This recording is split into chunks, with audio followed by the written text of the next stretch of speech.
रास्ते में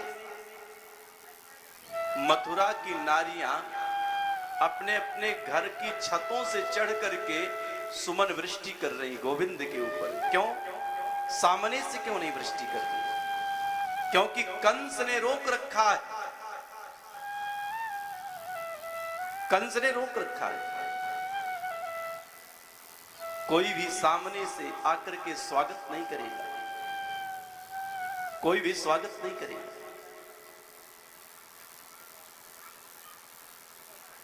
तो स्त्रियों ने सोचा कि सामने से स्वागत नहीं कर सकते, अपने अपने छत की अपने अपने छतों से तो स्वागत कर ही सकते हैं। अब जब पुष्प वृष्टि करने लगी तो नन्हे नन्हे सखा सब पीछे पीछे चल रहे गोविंद के। गोविंद ने कहा, गोविंद से कहने लगे, भैया बड़ी शर्म लगती है। बोले क्यों? जो गाय चराने जाते थे वही कपड़े पहन के चले आए। अब यहां हमको मालूम थोड़े ही था कि यहां पुष्प बरसाए जाएंगे। गोविंद ने कहा फिर? बोले कपड़े यदि नए होते तो ज्यादा ही आनंद होता। अब सामने से आ रहा था कंस का धोबी, जो कपड़े धुल करके कंस को देता था। गोविंद ने कहा, मामा जी राम राम। भाई ननिहाल गए तो सब मामा ही लगेंगे, मामा की उम्र वाले, और नाना की उम्र वाले नाना। तो कहते हैं मामा जी राम राम। मामा जी कुछ कपड़े हमारे सखाओं को दे दो, पहन करके मेला देख करके वापस कर देंगे। इतना कहना था कि कंस मारने को दौड़ा, कंस का धोबी मारने को दौड़ा। जब तन में नहीं लगता तो क्यों चल दिए कलकत्ता? जब कपड़े नहीं थे तो मेला देखने क्यों आए? डंडा लेकर के मारने को दौड़ा। और सो गोविंद ने एक तमाचा मारा कंस को। कंस के धोबी को, कंस की धोबी का कल्याण हो गया। और जो कपड़े थे कपड़े उठा करके सखाओं को दे दिया।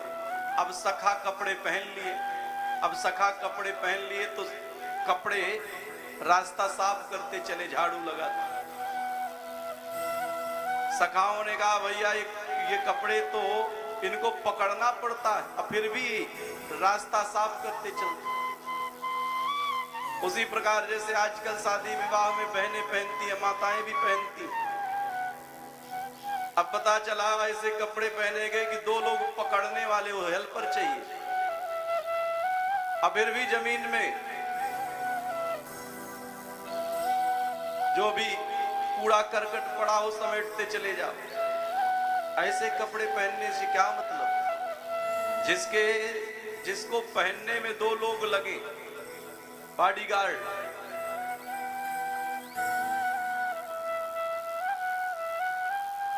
गोविंद उन कपड़ों को छोटा कराने के लिए जो टेलर था, दर्जी, उसके पास ले गए। था तो कंस का टेलर, लेकिन भक्त था भगवान का। तुरंत कपड़े सिल दिए, साइज के बना दिए। भगवान ने आशीर्वाद दिया, कलयुग में तुम्हारा खूब बोलबाला रहेगा। जितने का कपड़ा लेकर के सिलाने वाले आएगा उससे ज्यादा सिलाई लोगे। तभी तो आज लोग रेडीमेड पहनते हैं। जितने का कपड़ा नहीं उससे ज्यादा सिलाई दो, इससे पहले, इससे बढ़िया खरीद के रेडीमेड पहनो।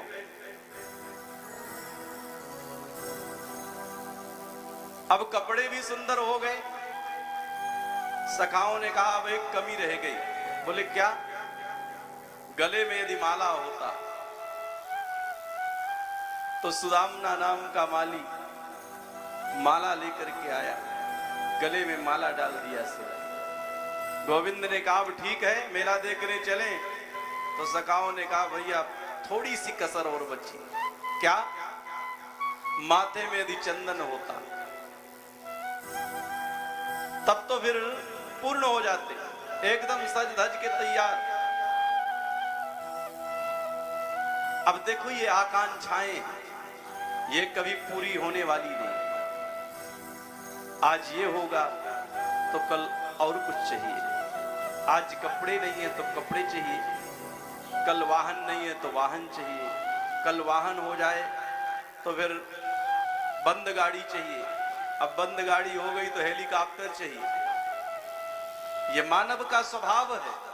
अब हेलीकॉप्टर में जब उड़ते हैं हवा में तो वहां से नीचे सब हरियाली दिखाई देती है, तो हेलीकॉप्टर में उड़ते समय फिर हरियाली का अनुभव करते हैं और कहते हैं काश इस हरियाली में मैं नंगे पैर चलता। जहां से चले वहीं पर फिर जाना है।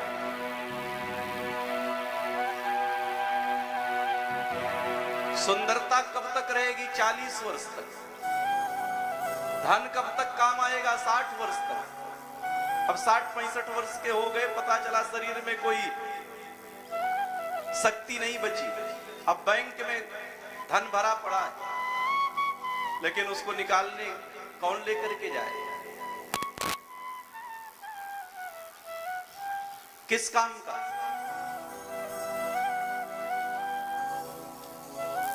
आकांक्षाएं कभी पूरी नहीं हो सकती, इसलिए जो प्राप्त है उसी में प्रसन्न रहना है, जो नहीं है उसके लिए परेशान नहीं होना। कर्म करना है, कर्म करना प्रत्येक प्राणी का कर्तव्य है, अकर्मण्य नहीं रहना।